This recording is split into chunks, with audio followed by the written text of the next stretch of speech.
All right, so I've got some really nice wrought iron here. So what I'm planning on doing is an oval guard, which I have a rough pattern here that I generally use. I can adjust it for size and whatnot. This is nice and symmetrical, so I try to keep it even that way. I already descaled this wrought iron by leaving it in vinegar for a couple days, letting all the scale eat off so it's easier on the belts, it grinds easier, and you can see the really nice texture in this stuff. Got a little bit of a seam right there, but it doesn't look like it goes through the edge, so we should be good.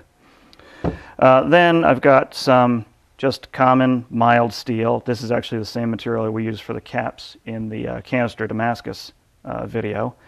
What I was thinking is taking another piece of this wrought iron and sandwiching the mild steel on either side and then etching it all together. So you get the nice dark wrought iron pattern, then you get a nice dark gray metal on either side of it.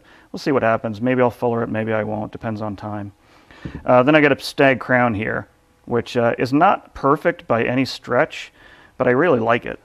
It was almost pale like this here, like this other crown, just as an example.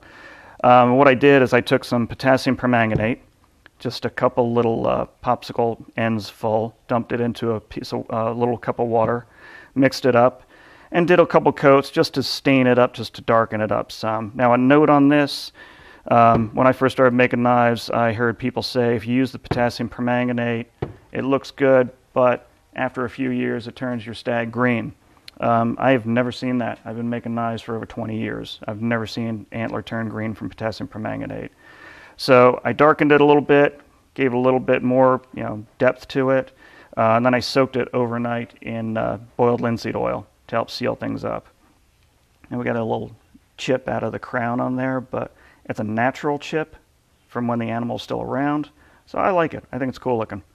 So we're going to use this. We'll obviously round down the brow tine and sand everything, give it a little more character. But yeah, you can take a decent piece of sandbar Stag and really make it look beautiful with a little bit of care.